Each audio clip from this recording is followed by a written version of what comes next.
демократична сокира. Но в Фейсбуке написано еще забавней. Там написано главный, сейчас я скажу, как.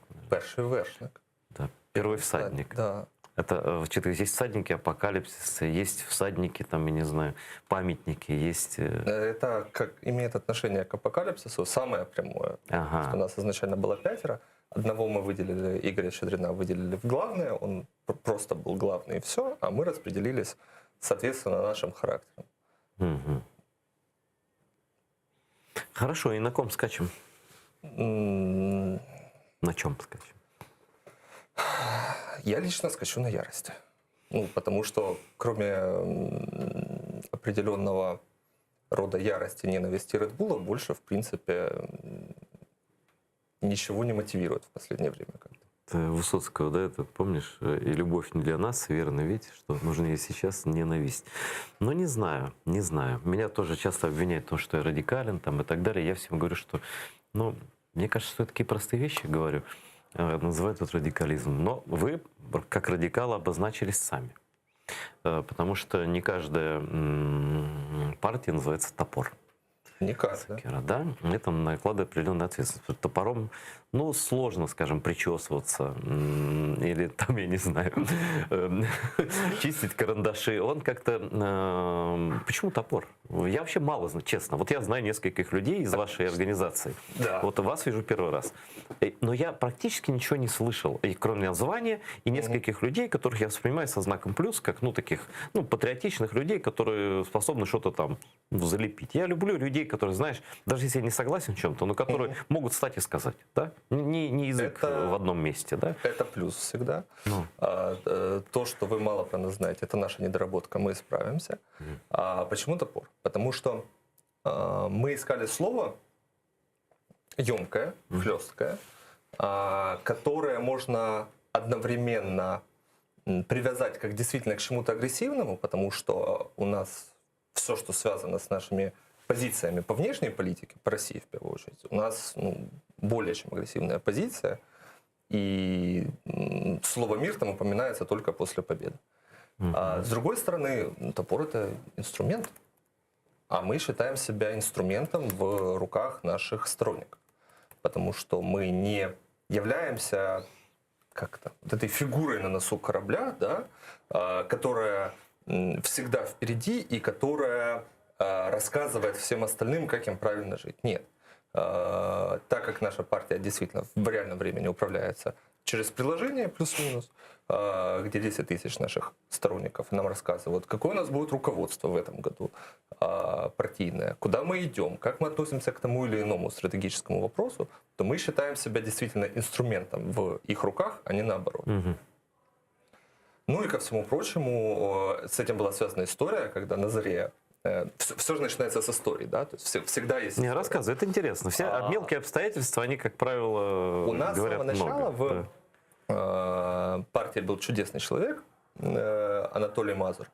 Он, помимо того, что он действительно замечательный человек и большой патриот Украины, прославился тем, что после того, как Соломенский районный суд Киева выпустил Труханова, а Анатолий из Одессы, Анатолий, как-то хорошее слово, осерчал. Взял топор и в Соломенском суде порубил там, значит, машины судей. Было очень весело, ему и всем окружающим. Я помню. Вот. И мы как-то эту историю помнили, Толика мы любили не только за это, и к таким методам мы не прибегали никогда, разумеется, но сама история была хорошей, и слово показалось нам значимым каким-то, что-то в нем есть. В силу того, что у нас не было и до сих пор нет огромного количества денег на то, чтобы залепить всю Украину билбордами, чтобы все узнали название партии, мы хотели придумать что-то такое, что цепляется сразу. Пусть оно вызывает вопросы, пусть люди об этом думают, пусть они спрашивают. Это только сыграет нам на руку. Но не имея больших бюджетов на медийку, называть нашу партию условно партія молодих демократів за все хороше проти всього поганого, мы посчитали плохой идеей, потому что нет контакта с аудиторией. Вы знаете, что такая же аббревиатура была у партии Валерии Новодворской? Только Демократический союз был. ДС. Я когда-то слышал, не обратил на это Ну лично вот я внимания. говорю, это была такая самая радикально демократическая партия, которая не признавала ни Советского Союза, ни Российской Федерации.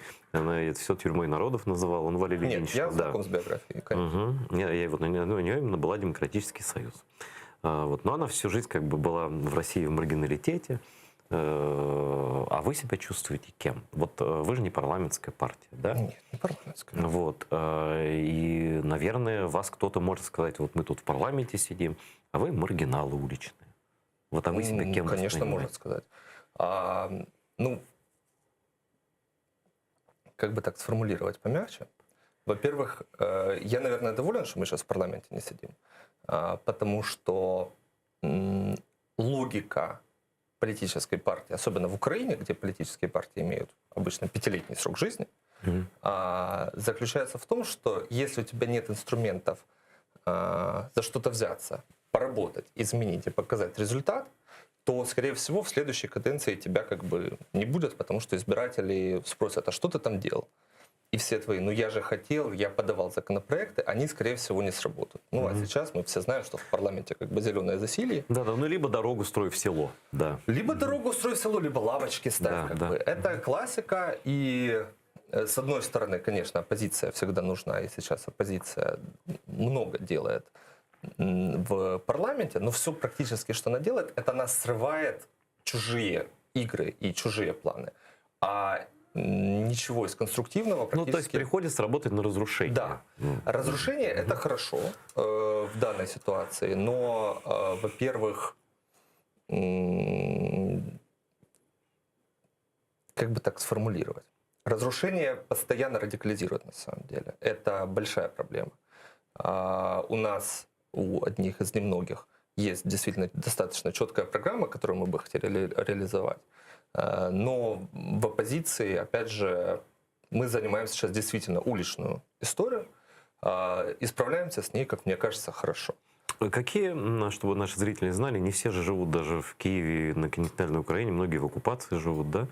Ну, вот, но наши люди, наши зрители интересуются политикой, поэтому, ну вот давайте 3 ваших главных достижения, идеи, цели, вот, ну не 3, ну 2, ну вот что основное, когда если спросят, что вы делаете, что вы сделали, что вы говорите?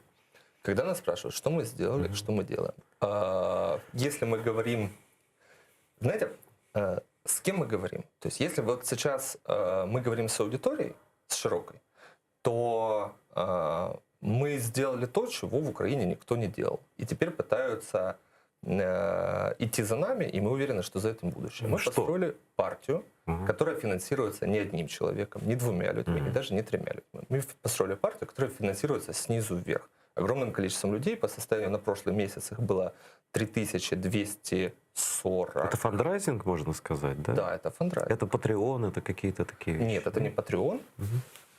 У нас есть, к сожалению, украинское законодательство максимально сделано для того, чтобы финансировать политическую партию напрямую было нельзя. И так было годами. Хотя, кстати, за последний год ситуация начала резко улучшаться, как бы, но пока она еще далеко не идеальна. Поэтому у нас есть дружественное ГО. Мы собираем на ГО, просто можно перекидывать на карточку, то есть мы все видим. И ГО занимается своей деятельностью, как бы, да, то есть финансирует. А партия как партия зарегистрирована? Конечно, Просто я знаю, что настолько сложно зарегистрировать партию. Вы не представляете. Это просто специально сделано, чтобы никаких партий не было, кроме тех, которые уже там... Ну... Мы регистрировали партию, сейчас скажу, год и месяц. И зарегистрировали мы ее, по-моему, 22 или 23 мая 2019 года, а начали весной 2018 Но это уже огромные достижения, зная, какие препоны бюрократически над этим стоят. Ну, незаконные там надо препоны. было собрать 10 тысяч подписей по всей Украине. Регионы там, областей. да. Законодательство Украины, оно чем хорошо? Тем, что оно одновременно и точное, и расплывчатое. Вот это, наверное, самое большое его достижение, потому что выполнять его все равно никто, кроме нас, по-моему, не выполняет. Задача собрать в 2/3 областей в автономной республике Крым и в Киеве, как в отдельной, и в Севастополе, как в отдельных территориях. Так как же в Севастополе-то и в Крыму собирали? Мы прочитали закон внимательно, поняли, что собрать подписи нужно с граждан, которые там зарегистрированы. Собрали всевозможных дружественных крымчан. Прям вот мы просто вот их По знакомым. по знакомым, да, по одному выдергивали, пока не набралось нужного количества подписей. То же самое, кстати, с Донецкой и Луганской областями. То есть куда-то мы доехали, конечно, на неоккупированной территории, а большая часть подписей по Донецку и Луганску была собрана в Мелитополе, в Одессе, в Запорожье, в Киеве. То есть там, где сейчас живут вынужденные... Нет, я согласен, что это уже ваше достижение, что вы партию зарегистрировали. Потому что я знаю, что их покупают, 50 как аватары. тысяч Да. обычный То есть это, я прайс. когда это узнал, думаю, боже мой, это вообще просто... Это было тяжело. Это было Да. больно. Ну хорошо, это достижение, но это достижение для вас, пока не для Украины еще. Вот для Украины, для общества. Хорошо, Что? для Украины, для общества. Мы воюем за Приватбанк. Мы воюем за то, чтобы он не доставался Коломойскому. Этот вопрос просто напрямую касается каждого гражданина Украины, потому что компенсировать деньги Придется из Коломойскому бюджета. компании Ну, понятно, придется да. из бюджета, да, из налогов. Соответственно, точно так же, если человеку, какому-то гражданину Украины, в принципе, наплевать на то, что большое количество его денег перейдет гражданам Коломойскому и Боголюбову, мы являлись активнейшими участниками движения некапитуляции, и значительная часть всего того, что происходило как бы на улицах Киева, в том числе и в ночь переговоров в Париже, когда переговаривались Путин, Зеленский, Меркель и Макрон, когда мы устроили на ночь на Банковой Это ночевку. помним, да. Это в том числе и наша. А вот, ну, я так пытаюсь нейтрально спросить по-журналистски, а вот стрит-арт с разбитием стекол и повреждением Нет, не стен, это не ваша история, да? Хотя, нет, это вообще не наша история. Мы такую фигню, ну, как бы, мы хотим всегда, чтобы было красиво. То есть я на самом деле понимаю чувство людей, которые вымещали свое чувство несправедливости на... Ну, ты же сам сказал ярость. Вот, ну, Да, я их понимаю, но мы этого не делаем. Просто нас там не было. По той простой причине, что несмотря на то, что мы общаемся со Стерненко, как бы движение в его поддержку, оно деполитизировано. То есть там была просьба от организаторов, когда Стерненко сделал в Туме, что, пожалуйста, без политических партий. Какой-то даже, извините, срач был на эту тему. Да, Да. ну, желание как бы организаторов в данном случае для нас закон. Да? То есть мы, Ну, логично, это же вы на свадьбу чужую приходите. да, мы приняли это условие, как бы, и это совершенно не мешает господину Баканову считать, что на самом деле это мы, как масоны, тайком управляем всей этой историей, и прилетает нам за это. То есть мы знаем, что они считают виноватыми за вот эту вот историю на Банковой именно нас. Да, я не слышал. А координатор конкретно меня. И нам прилетела ответка. Это было странно, на самом деле. У нас офис такой на Институтской, в полуподвальной такой. И стенка рядом с ним. И вот мы, значит, в субботу собираемся в офисе поработать. А там это недели через 3, наверное, было после этой истории с Банковой. А там все обрисовано именно так, как на Банковой. У нас вся стенка обрисована. Аваков заменен на Гудыменко, соответственно, Гудыменко, черт. Обрисована и немножко подожжена табличка с названием партии на двери. Залита красной краской. Короче, копия. То есть, ну вот, видно было, что люди старались сделать копию. Это троллинг такой. Ну, я бы посчитал это местью, но, в принципе, может быть и троллинг. Как бы, да? То есть, мне кажется, что учитывая склонность господина Ермака к мелкой мести, как вот мы на Геолеросе могли наблюдать, как бы, да, вот я его оцениваю как мелочного человека. Возможно, что причастен к этому именно он. Слушай, ну давайте определимся. Вот по Ермаку. Кто-то говорит, это российский агент. Ну, слушайте, быть российским агентом дело серьезное. Вот Медведчук, вот и уже выявленный российский агент. Ну, смотри, какой голос у него. Ну, он, правда, дрожит, когда он говорит с Сурковым или с кем-то. С кем угодно, судя по всему. Да, но... Ну, по крайней мере, если он рот не открывает, у него вид какой-то есть. Но он серьезный человек в галстуке, да? И тут же вы говорите, что он мелкий человек, который может там вот размалевать стены. Но это как-то вот, ну... Я откровенно говорю, что я знаком с большим количеством людей, которые кажутся значимыми по должности и по состоянию, владению капиталами, там еще чем-то.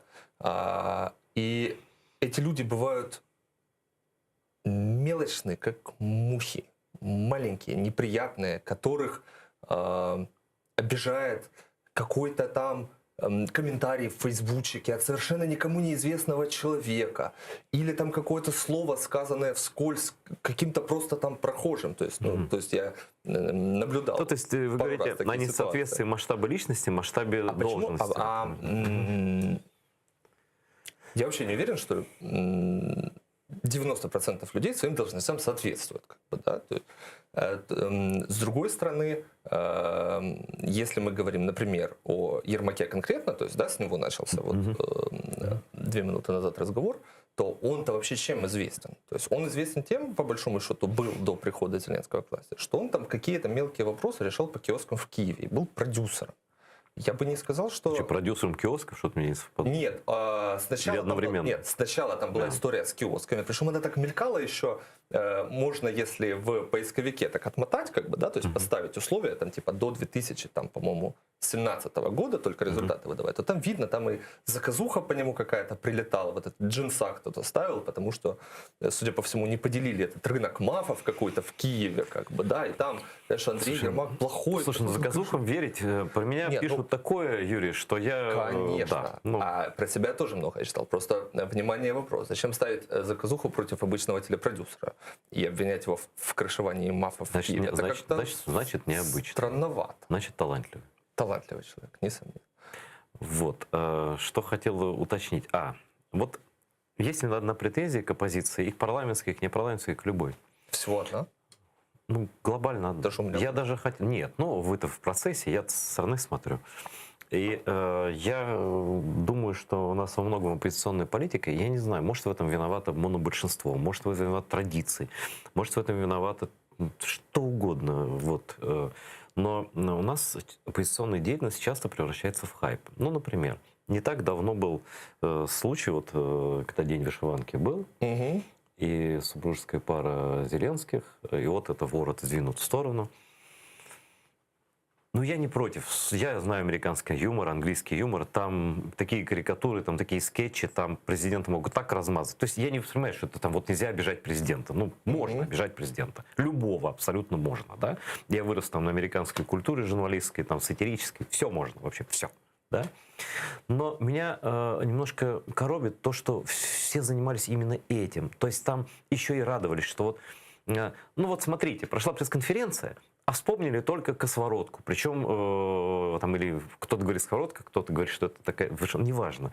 Ну, то есть мы уделяем много внимания фетишам, да, неудачным фотографиям. Там он не то ляпнул, он там не так повернулся. Я мало вижу сущностного анализа. Например, путь Украины в НАТО, путь Украины в ЕС. Это абсолютно четкие критерии. Я даже хочу по этому поводу видео отдельно записать. Есть критерии, есть ответственные, есть конституционная обязанность поддерживать этот путь. За 2 года президентства Зеленского я не слышал, чтобы оппозиция собралась, систематизировала путь. Вот 2 года. Вот 2 года, половина срока. Вот конституционный путь в НАТО и в Евросоюз. То, за что вы все, мы все, и он типа, и все мы там, да, ну кроме ОПЗЖ. Но системный анализ политики никто не проводит. При этом вышиванка-косоворотка, давай в лед. Я даже вспоминать не буду. Сейчас вот забью Зеленский, и там вылезет вот этот хайп за... Про Ермака я вообще не говорю. Там, как вы там вашу акцию назвали, Ермака в Сибирь, да? Там, да.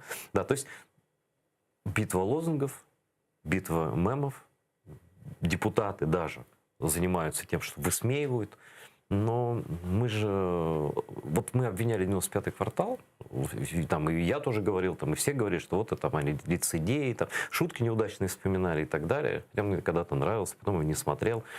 А мы сами-то не превращаемся в часть этого КВН, ну, в плохом советском смысле. Я...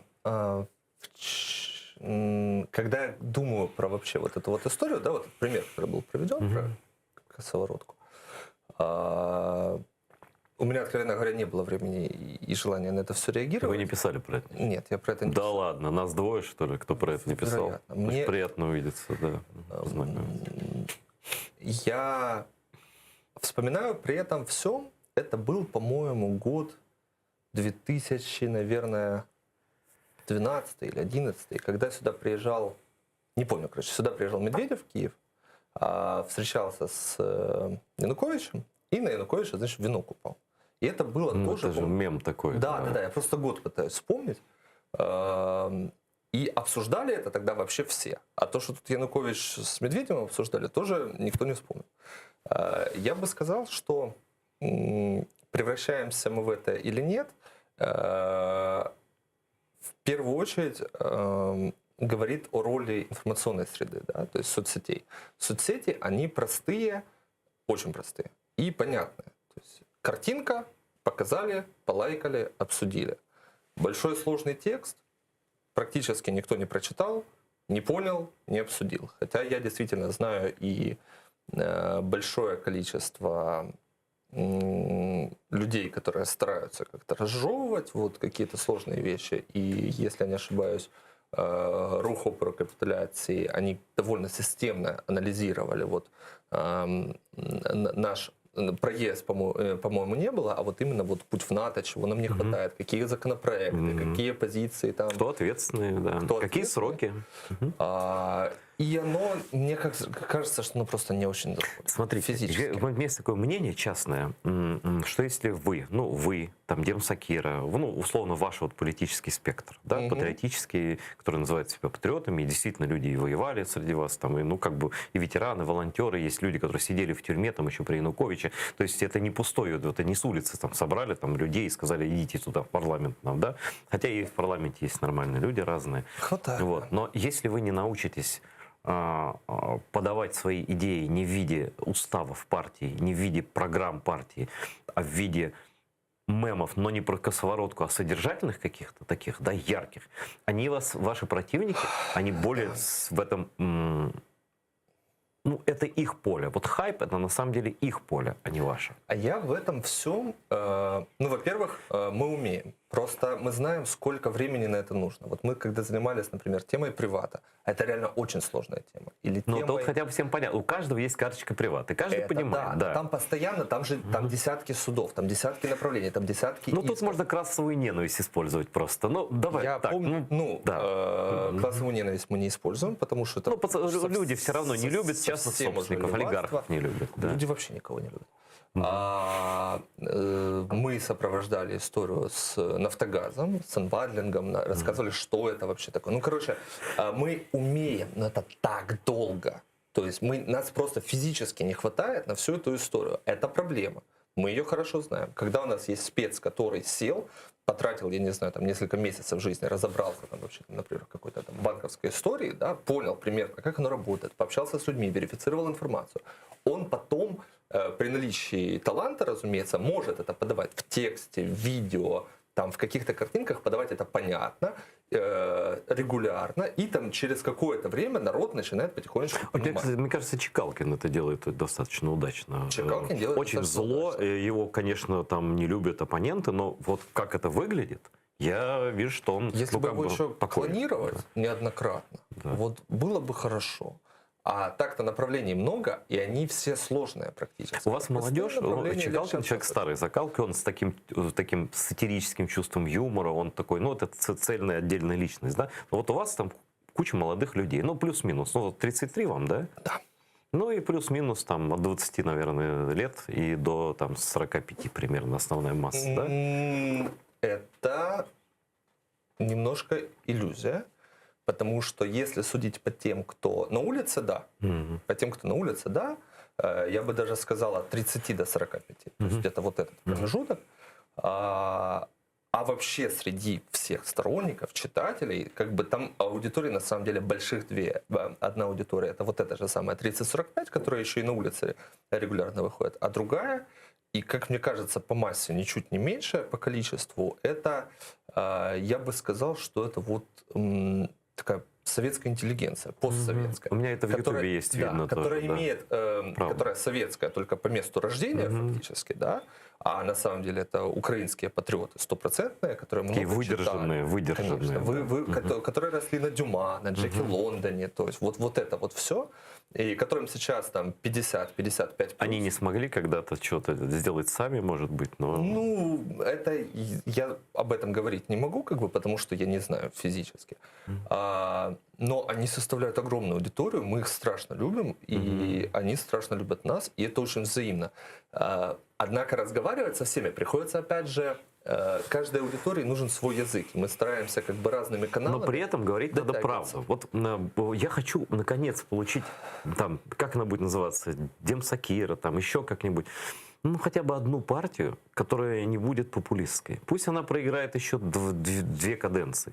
Но в конце концов, когда народ разуверится в популистах тех или других, или третьих, пророссийских, там, про не знаю каких, и он все-таки скажет, ну хватит уже, давайте послушаем серьезных людей. Доживет какая-нибудь партия до такого или нет?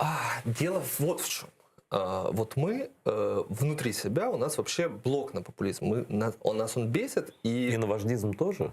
У вас есть лидер какой-то, один-два фронтмена там? Смотря по каким темам. Ну, то есть единственного нет, и тройки нет, то есть у вас больше? Не, мы все разные, да. Ну, то есть я отвечаю больше за условно вот патриотическое как бы направление, да, то есть вот я веду эту историю как бы и на всех, например, акциях, там спикер обычно я. Если по ветеранской истории, то это Трегубов. Если по экономике, то это Швец, потому что я как гуманитарий историк, я плаваю в экономических вопросах и не стесняюсь в этом признаваться. Как бы, да? То есть нас то есть много. Вы все-таки это партия принципов, а не личностей, как вы хотите быть. У нас нет такой. единого лидера. А принципы есть, прям четко прописанные, вырубленные такие топором. У нас четко прописанная программа, она большая.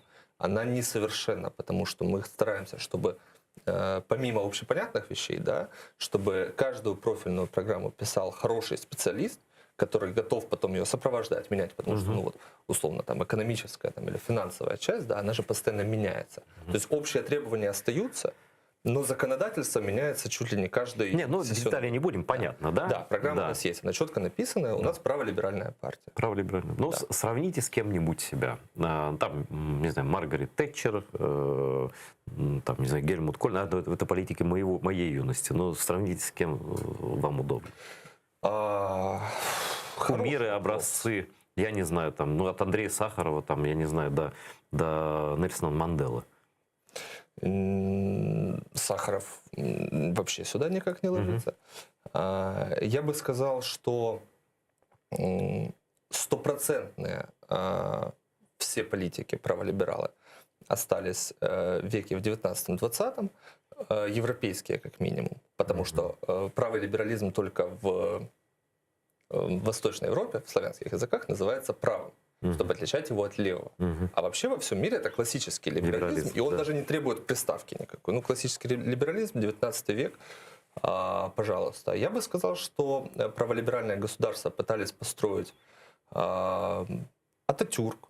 Я бы сказал, что праволиберальное государство пытались построить в Сингапуре. Я бы сказал, что речь идет о том, что пытались сделать совершенно разные люди.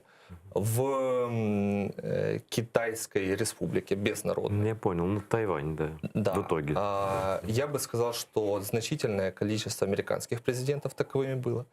И если судить по идеологии, то мы... Например, в Америке, да, то есть давайте по американским. Самые больше всех их знают, и там все действительно. Американский пример, на самом деле, это республиканская партия. Просто если брать... Сейчас это Трамп, я прошу прощения. Трамп это проблема, но, слава богу, не наша. Если мы не говорим о личностях, нам больше нравится направление. То есть для нас это сейчас направление больше республиканская партия времен Рейгана, так, нет? Вот, скорее всего, да. Скорее всего, да. Смотрите, вот в Америке есть республиканская партия, которая сейчас находится в ужасном состоянии, но из-за Трампа, из-за разных там причин. Есть демократическая партия, в которой там каждой твари по паре, да, где есть и леваки, есть и правые, есть, ну, большинство центристов на самом деле. Да. Но всего там две партии. То есть люди с разными взглядами, но все-таки они вот в одну сбились партию. И люди с такими чуть другими взглядами. Хотя вот если смотреть с нашего постсоветского бока, да, там между ними разницы-то нет. Они типа все капиталисты из журнала «Крокодил», да, но уже как бы, да. Там просто не меряют же этими Да, там категориями другое, совершенно. да. Ну, и вот мы имеем дело с Украиной. Я боюсь соврать, я недавно читал, сколько тысяч партий зарегистрировано, сотен в Украине. Нет, сотен. Да. Где-то 350. Да. И там это, конечно, все кладбище, да, это кладбище детей, кладбище новорожденных, то есть вот пятилетних подростков в основном. Ну, так, если извините, Да, такое, да, политических подростков. Ничего не получается с новыми партиями. Получается вот единственное у Юлии Владимировны, да. Ну, там, давайте так, это отдельный дирижабль, вот никто не знает, как он летает, уже меняется типа там, самолетов, вертолетов, и дирижабль, он такой вот висит и идет там дальше над полями и лугами, да. Не будем это трогать. Но я хочу понять, вот есть вы, есть условный Сергей Стерненко, есть, называйте еще ваших союзников. Ну почему же? Ну, наши союзники и все политические партии наши. Назовите кого-то. Пожалуйста, ЕС, Голос. ЕС, Мы Голос. общаемся. Там Голос, я не знаю, там сейчас вот мы страшно повернуться и посмотреть, что там творится. И что Это там их после дела. этого спарринга, кто там живой мы останется. внутрь не лезем, это Понятно. наши коллеги. Да. Так, еще из непарламентских. Из непарламентских, пожалуйста, руху про капитуляции, с которым мы выходим регулярно на акции. Да. Я бы сказал, что да, блин, ну, половина блогеров из Фейсбука, на самом деле. У вас блогерская партия? Изначально, да. Но сейчас я уже, допустим, я себя уже блогером не ощущаю. Потому что, во-первых, времени писать посты стало резко меньше. А во-вторых, как бы это правильно сформулировать? Я не считаю себя блогером просто потому, что я уже политически инкорпорирован. Понятно. Ну и галстук, он, это же не блогер так сидит в красном галстуке. И голубая рубашка, так Рейган, кстати, любил. А потом и Горбачев. Хорошо. Да, красно-голубая рубашка, да, красный галстук. Горбачеву, в общем-то, не помогло, но не помогло. Зато Рейгана спасло, да. Вот, я про что? Это не грех. Я не считаю это грехом. Это вообще новый тип партии. И чем быстрее вот влияние таких вот... Вы там где-то в интернете своих соратников собираете, там, я не знаю, ну любой другой, не буду там никому делать никакого пиара, они на блогер, у нас блогер способен собрать там 5000 человек. Способен. Уже способен. И эти 5000 человек, это не бабушки, которые придут за сахаром, да? Это там не какой-то там маргиналитет, это не корыстные люди, это люди не проплаченные, потому что, нету блогера, ну, если, конечно, этот блогер не при каком-то там олигархе, это люди идейные, мотивированные, у которых взгляды совпадают. Да, я вот никого на улице водить не собираюсь, я журналист, и останусь журналистом, так как бы это ни называлось, да, и в политику не собираюсь идти искренне, потому что я считаю, что журналистика просто это отдельная история. Но все равно я вижу, да, там какое-то количество сторонников устойчивых есть там, и так далее, да, это новый тип общества. Это не телевизор, да, бабушку на время выборов вербовать, а это разрастающийся, вот, допустим, я не знаю, там, вот как у Романа Самбулика, вот он начал 4 года назад свой блог, да, а сейчас у него 300 тысяч. Это устойчиво, он работает, он им нужен, он объясняет все, они ему доверяют, он их не обманывает, имеет репутацию, и вот он вырастил 300 тысяч своих, в основном в Украине. На такое, в принципе, способен, ну, наверное, не он один. И способны там ваши люди, там эти люди, те люди, да. В итоге количество сторонников таких вот ярких про Украину, ну, давайте ломами их называть там, да, вот, оно может превысить даже количество людей, способных мобилизовать улицу, например, там, или голосование через телевизор. Ну уж улица-то точно. А почему бы вам... Почему не скоро? Вот кажется, что не скоро, не пропустить бы этот момент, потому что с опорой телевизор это как бы проверенная такая, это не Тесла, да, ну всю жизнь можно было ездить на бензиновом двигателе, а чувак взял и Теслу построил, и оказывается, вот оно ездит, и уже вот сколько у нас автомобилей, Украина, кстати, одна из первых стран по уровню электромобилей. Да, за 3 года, 3-5 лет, все, это на моих глазах, все, да? Почему бы вам не перестать быть только уличными пока политиками, почему бы вам не составить 5 принципов и объединить людей, у которых там в числителе может быть что угодно, да? Но в знаменателе есть 5 принципов базовых. Вот просто хартия, которую вы не нарушаете. И создайте одну партию, в ней может быть фракции, там что-то, но партия одна, вот как вот, ну как республиканская, или как, давайте даже лучше демократическая партия, в которой есть и то, и то, и то, и то, но на выборы идут вместе и побеждают, да? Оно звучит красиво. Ну, Оно звучит очень красиво. любовная лодка разбилась об быт, да? Да, но есть быт. Значит, что нам говорит вся история Украины, наверное, и вообще человеческая психология? Говорит она вот что. Мы, прежде чем впятером партию организовать, мы были очень давно знакомы друг с другом. Вы друг другу доверяли. Давно. Да. При этом я бы не сказал, что мы прям друзья-друзья. Мы скорее люди, которые идут в одном направлении. Мы знали, что мы друг друга взаимно дополняем. В тот самый момент, когда мы, либо кто-нибудь другой на нашем месте, начнет собирать людей по причине его популярности, именно популярности, да, по причине того, что ну, вот этот человек приведет за собой 50. Нет, популярность инструмент. Я считаю, что причина должны быть принципы, которые нас объединяют. Принципы, конечно. Да. Но людей с принципами, похожими на наши, довольно много. Ну, и они частично у нас, частично не у нас. Ну. Мы и так их стараемся инкорпорировать в большой партийный организм, который работает как, ну, как двигатель, да, у машины. То есть все плюс-минус на своем месте, оно там модернизируется постоянно, ну, как-то. А люди, за которыми есть большой социальный капитал, мы их интегрируем понемножку. Но этот процесс вообще не такой простой, как кажется. Совершенно. То есть можно вспомнить за последние несколько лет несколько скандальных историй. Я не буду их просто упоминать, потому что это некорректно. Это речь не о нашей партии, это речь о наших коллегах. Когда привлекали человека, звезду, в том или ином Ну, я понимаю, статусе. о чем речь, тут даже и называть. И выливалось это все в... Что и ему ничего хорошего, и партии ничего Абсолютно хорошего. верно. Да. Потому что действительно сейчас соцсети с каждым днем становятся сильнее. Да? То есть, но выборы все равно выигрывает еще телевизор. И, по сути дела, мы предполагаем, абсолютно уверены, что в ближайшие лет 10 того, что называется в Украине властью, мы не получим. И мы к этому относимся достаточно спокойно. Ну, 10 лет нормальный срок. Вам 33 года, вашим соратникам Да, там плюс-минус 40-20. Более того, мы стараемся, мы стараемся так настраивать на это людей, говорить с ними, что смотрите, когда мы там будем умирать от старости, да, все партии будут такие же, как мы.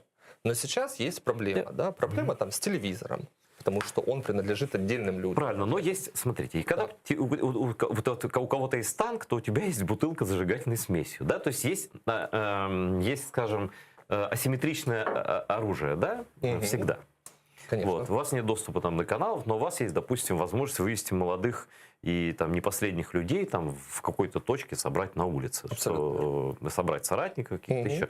Но в принципе, вот просто я моделирую, вот 2 года пройдет. Президентские выборы не буду брать, ну вот парламентские, да. И вдруг мы увидим, что тут все красивые такие, все патриотичные, все умные, там, все там вообще классные ребята. А в парламент зайдут, я их фамилии не буду называть, чучела вот эти, да, которые для хайпа, для ржача, но на самом деле просто потеря времени. Все-таки даже если вот у вас, я не знаю, там, ну, было не 20-40 человек в Верховной Раде, а хотя бы 100, другой был бы разговор. Конечно. И кстати, и власть бы работала лучше, и оппозиция работала не бы без лучше. этого. Да, потому что когда оппозиция в безысходности, она и работает по-другому, как бы она понимает, что ее законы не пройдут, поэтому начинает там вредить или искать там каких-то мух в тех законах, они всегда есть. Всегда есть, да, да. Но конструктива нету. И есть, тупик какой-то. Я постараюсь объяснить, как я это вижу. Да. Опять же, я могу ошибаться, но у нас как бы за последние несколько лет случалось многое и с нами, и с нашими коллегами из других партий. Есть организация. Любая. Пофиг, на самом деле. Армия, партия, все что угодно. Автопром, завод, как Сахим. Да лампочки. Большая, крупная организация какая-то, которая имеет там, филиалы, там, отделения там, в разных городах. Да, как бы. Отдельный человек, не претендующий особо ни на что, встраивается в эту историю довольно легко. В любую. В партию, вот, пожалуйста, условно, там, городская организация, там, да, И тут начинается гетьманат наш. это не без Да. этого. Мгм. Что кто-то звездный, вот звездный, встраивается в эту организацию уже с трудом, потому что человек приходит с пониманием, что, ну, как бы, не всегда, но часто приходит с пониманием, что я же за собой привожу что-то, неважно, ресурс, людей, там, популярность, телеканал, газету, ну, что-то, да. Тут начинается проблема, потому что получается перекос в какую-то из сторон, да, то есть надо как-то его встроить. Он хочет быть с таким-то ресурсом в организационной структуре. Организационная структура на это не рассчитана, потому что уже слажена как бы под совершенно другой принцип, когда люди туда снизу вверх приходят, а не сверху вниз. Это может в итоге вообще как бы партию разрушить, как и любую другую организацию тоже. Но лучше всего, как это странно не прозвучит, могут инкорпорироваться несколько организаций. Проще всего Вот, я же об этом и говорю. Именно организации. Да, организация. Отдельных людей собирать по чуть-чуть — это огромнейшее. Ну, отдельные люди сами где-то с собой слепятся. Вот вы же Да. слепились, да? Да. Вот вы не рассорились, кстати? Нет. Кто основал Ну, в эту партию? смысле, мы между собой ругаемся регулярно, потом Нет, ну, извиняемся, я имею в виду предательство. Нет, такого не наблюдалось. Ну, так это нормально. А то, что вы ссоритесь, это ладно. Это чудо, наверное. Но в целом мы понимаем, что мы все очень несовершенные в чем-то одном и хороши в чем-то другом. Мы друг друга довольно-таки дополняем, потому что кто-то в партии как бы... Слушай, ну футбол играет 11 человек на поле и плюс запасных. Это, кстати, им ссориться не мешает. Ну. Мы исходим из чего? Из того, что перед каждыми выборами ситуация своя, действительно своя. И, разумеется, если мы подходим к выборам, смотрим, что по каким-то причинам либо мы не преодолеваем барьер, либо ситуация такова, что нужно действительно там объединиться, потому что она угрожающая, да, то есть мы же постоянно общаемся со всеми, ну реально со всеми. То есть А у вас нет врагов вот в этом спектре? в каком этом? Ну, в условно-патриотическом. Периодически бегают ультраправые, Мгм. что-то там кричат, потом пропадают. Да мне кажется, в Украине ультраправые не такие уж и ультраправые, честно говоря. Ну, если анализировать их поступки и действия, то это ультралевое с переходом в расизм, как бы. Но бывало и не такое, если мы как бы открываем историю, там, условно, свинцовых 70-х в Италии, то там как бы ультраправые и ультралевые смешались до степени... Я испугался слова расизм, потому что я провел 43 года в стране, где по 200 человек в год убивали просто за цвет кожи и за разрез глаз. Тут у нас тут все по-другому, конечно, Да, в ну, тем не Украине. менее. В этом плане тут Вот. украинская что-то это совершенно другая история. У нас, мы на самом деле умудряемся поддерживать рабочие отношения практически со всеми. Где-то они могут быть на личных контактах более дружественными, где-то менее. Но вы понимаете, что дружественными, но они ссориться между собой — это нехорошая история. Мы стараемся не ссориться, и на самом деле мне кажется, что к этому просто еще не все привыкли. По той простой причине, что я много раз был на разных шоу, да, когда там люди из противоборствующих, значит, партий, организаций, значит, прямо вот поливают друг друга грязью в эфире, потом выходят, друг Да, и друга, обнимаются. обнимаются. Это самое ужасное, что может быть в Вот. политике. на мой взгляд. И я никогда не попадал в такие ситуации, по-моему, никто из наших не попадал, потому что мы редко, как это ни странно, несмотря на агрессивное название, ищем войны с кем-то. Но если уже мы как бы в эту войну влезли, как бы, то... То есть вы не будете обниматься за кулисами? Нет, мы не будем обниматься. Ну вот это, кстати, Но и ссориться для виду для виду, да. мы не будем. Правильно. Но если что ты поссорился, то есть ты ссоришься не из-за себя, а из-за идей, из-за принципов или из-за подлости. Нет, вообще мы не обидчивые. Мы как бы большая организация, нас обидеть довольно Не, ну в сложно. политике обидчивым быть — это вообще профнепригодность. Я да. видел таких людей, правда. Это очень интересно. Я знаю историю, как человеку прилетало через 10 лет после того, как он обидел какого-то тогда рядового депутата, а сейчас уважаемого человека, члена Палаты лордов. Дело заключается в том, что многим политикам украинским кажется, что от них украинский избиратель ждет постоянно агрессивности, экспрессивности, каких-то криков, какого-то целования коров в засос, вот этого всего. Ну, как-то выделиться из 450 душ. Да, оно же на самом деле не так. Разумеется, без определенного... Ну, политика — это шоу. Ну, вот сейчас особенно, потому что если тебя нет на ТВ или в соцсетях, тебя в принципе нет. Ну, то есть за тебя никто не проголосует второй раз, твое имя неизвестно. Ну, условно, если ты у Савика не появляешься, то тебя нет. Грубо говоря, да. Однако нельзя ни в коем случае говорить о том, что у нас там народ глупый, там все, что ему показывают, за то он и голосует. Это неправда. Это не так. Иначе достаточно было бы несколько раз показать человека по телевизору, чтобы он выигрывал. Однако, условно, Олег Валерьевич Ляшко, сколько бы он там всего не устраивал... Потолок как бы, да, имеется. Конечно. И потолок этот, как показала практика, не всегда проходной. Да. Точно так же это касается там, условно, яркий пример Пальчевский, да, вот, который был на всех утюгах, вот на всех. Да, я проехал пол Украины. Да. И вот я не знаю, чаще, чем указатели населенных пунктов эти билборды висят. А с другой стороны, есть условно этот, как его, господи, вечный кандидат в президенты, которого, по-моему, только у Гордона показывают, Смешко. Да. Смешко. Который вообще нигде не рекламировался, да, и собрал столько же процентов. Да, и сейчас он там стабильно, там, по-моему, с 3-4% или даже с 5%. А что это за феномен? Я вообще не понимаю. Если я правильно понимаю, про него постоянно пишет и говорит Дмитрий Гордон, а его читает огромная аудитория. Феномен Штирлица, да? Вероятно. Образ Штирлица. Однако... Если как бы так логично рассуждать, я бы не назвал, не люблю говорить о людях за глаза, но тем не менее получается, что господин Смешко не политик. Просто по причине того, что да, он там регулярно участвует в выборах и все такое, но он не является действующим лицом в политике между. Но он эктором не является. Да. Эктором. Да. Потому что логика-то политики говорит о том, что ты либо ей живешь 24/7, как бы, да, и 12 месяцев в году, либо, вероятно, ты... Так можно быть эктором в политике, даже не будучи политиком. Совершенно. Можно быть эктором в политике, не будучи в Верховной Раде. Можно быть эктором в политике, я не знаю, даже, плохой пример, но живя за границей. Там, я не буду называть это агентура там, и так далее. Но в принципе, да, при определенных медиа-усилиях, деньгах, там, спонсорах и так далее. Или да? даже там с другими историями.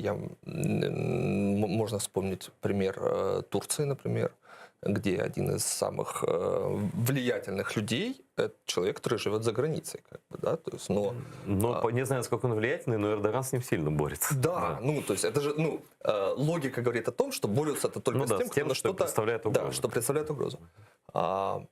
Поэтому, и можно на самом деле таких примеров вспомнить достаточно много. Просто в Украине, с моей точки зрения, вообще политических партий очень мало. Прямо вот исчезающе мало. Я бы сказал, что их до 10. И политиков тоже немного. Есть юридическое лицо, политическая партия, да, их вот полно, самых разных, разнообразных. Юрий, а да. вот не кажется ли вам, что вот ругают Зеленского, и там и фотографы, и кто угодно, и там вот это сброд, моносброд, там Березых называют и так далее, но все-таки вот этим количеством людей разных, и хороших, и никаких, и плохих, просто количеством, как вот камнепадом, снесло много мусора вот туда. Вот от политических таких боровиков, таких, это не фамилия, да, политических грибов таких, да, вот снесло. То есть какая-то зачистка произошла. И вот сейчас как раз следующие выборы, они дадут возможность, наконец, обновить хотя бы вот этот вот ряд, вот эту колоду, которую ты раскладываешь, а там все одни и те же: короли, тузы, валеты и шестерки. А я совершенно не уверен, что на следующих выборах все не вернутся. То есть, а почему бы им не вернуться-то? Разве что кто-то за 5 лет в политике разочаровался и решил заняться там. Тогда я буду считать, что вы, все активные люди, которые имеют, вы свой шанс упустили, вы что-то должны получить на этих выборах. Нет, это дело будущего, да. И я уверен, что мы получим, и мы в парламент зайдем. Вопрос заключается только в том, что с моей точки зрения, я общаюсь, моя работа общаться с политиками, по большому счету, старыми, новыми, неважно. Политика, она как героин. С нее очень, очень, очень сложно слазить. Некоторые считают, что как кокаин, не знаю. Не пробовал ни того, ни сравнивал, другого. не готов сказать, но точно сильнее зависимость, чем от курения. Хотя бы с этим я сравнивать могу. Практически все, кто увидит свой шанс на возвращение в украинскую политику, постараются в нее вернуться. Постараются. Это именно, наверное, то, что отличает политиков от прохожих, как бы, да, которые... Ну, опять, наверное, в расчете на то, что после вот этой зеленой волны у них появится шанс какой-то. И у старых в том числе. Почему бы этому не произойти-то, с одной стороны? Да, я считаю, что это позитивно было, что смыло людей, и сейчас я так аккуратно выглядываю из окопа, вспоминаю, что там было в 2019 году, как бы, действительно, многие люди просто пропали. Но, во-первых, никто не запрещает им вернуться, и при наличии определенного ресурса.